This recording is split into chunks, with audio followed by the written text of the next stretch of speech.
So magandang araw ka bola, pag-uusapan natin ngayon ang pinaka-pinag-uusapan ngayon sa mundo ng PBA. Yung performance nga po ng Magnolia kontra Meralco Bolts. At magsasuggest tayo ng isang trade between Converge at Rain or Shine. So mga fans po yan ng mga independent teams. Panoorin nyo doon. So hindi pa nakasubscribe, pakipindot naman po yung subscription button. Let's start po with this bad news about Meralco player Aaron Black. Ano po, siya po ay may torn ACL. Kabola, isa sa pinakamalala po na injury sa basketball. That means siguro maximum yan 1 year, minimum 8 months po yan na mawawala kabola. So let's hope. Of course, Aaron Black talaga nag-develop yung laro niya, nakuha niya yung laro niya kabola. He is one of the key cogs ng Meralco Bolts. Unfortunately, injuries is part of basketball kabola. Now ito na so madaming na-disappoint dito sa performance nga po ng Magnolia Hotshots. Kalahin mo ba naman 51 points lang po yung na-deliver nila kabola against the Meralco Bolts. And to be honest, yung nakita ko yun, nakala ko talaga at the very least third quarter pa lang, pero talagang kinaro ko talaga at chinek ko, and it was really their score kabola. Pero titignan mo naman sa Meralco Bolts, actually mababa din naman yan, diba? Hindi naman kataasan yan 74 points kabola, diba? Hindi naman kataasan yan 74 points. Pero kabola, even with that, of course, ang dami, diba? Ang daming mga bumanat dito po sa Magnolia Hotshots. Isa na nga dyan kabola, ito pong si Homer Sison, Sir Homer Sison kabola ng Spin.ph. And of course, very clear din naman yung explanation niya, diba? Kumbaga, sobrang wrong timing kabola itong napakapangit na performance ng Magnolia, diba? Kasi nga po, binabanatan ng PBA, pinagtatawanan ng PBA ngayon dahil walang nanonood. Din nakita pa nila ito. Di mas lalong pinagtatawanan ngayon itong PBA kabola, diba?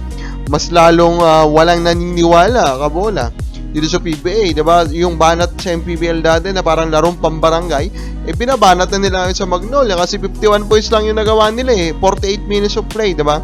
Kabola. So talagang nakakalungkot, diba? Trinay naman i-explain kabola nung coach pa ng kabila, si Coach Luigi Trillo, ano nangyari dahil wala daw silang halalo no Abueva. But unfortunately, those two guys are actually not that much of a scorer. Hindi naman yun yung biggest selling point nila kabola, diba? So nakakalungkot lang talaga na makakita ng ganito pong klase po ng laro wherein they ended up failing even a single player kabola reaching double digits in points. Ang top score nila sanggalang at 8 points, diba? So, I mean, it's a game wherein every player of Magnolia had a bad game. Kaba? Scoring-wise, alam mo yun? Kabola, diba? Saan ka makakita? Dito lang yan sa PBA. So, ang daming disappointed na fans and they all have the right to do so. And ang talaga nakakagulat pa kasi dyan, of course, this is Magnolia. Magnolia is one of the top teams kabola even in this tournament, diba? Then bigla-biglang ganito, ganun na lang ba kaganda po ang depensa ng Meralco? The reality is, hindi naman kilala po sa depensa ang Meralco Bulls na to diba? So ano to, parang bigla na lang silang minalas. I think that's the case, diba? Bigla na lang silang minalas. Baroka 1 out of 12, diba? Junicio 1 out of 11, Balanza 2 out of 10, diba? Escoto 1 out of 6 kabola. Yan yung mga naging performance na itong mga players po ng Magnolia Hotshots. Kaya, mga fans sa Magnolia, pati sila nahihiya dito po sa nangyayari nito. Ang daming bumabanat, kabola, diba? And this is understandable. Pero overall, of course, Magnolia should just take it to the strides. Wala na silang magagawa dyan and just try to bounce back. Pero it, again, it's true.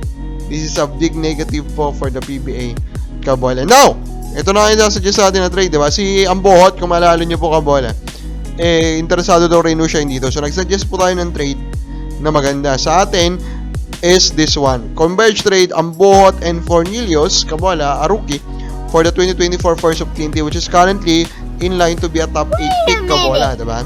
So, for me, yes, Ambohot was a top 4 pick, pero overall, tagal na rin siya And I am really big or high about this upcoming draft. I think it will be very, very deep. And if Pampanga is targeting Pampanga players, I mean, Converge pala, diba? Then they can use that first round pick to get one. Kapag ba sa game mo, fair ba itong trade na to? Kami na po sa baba.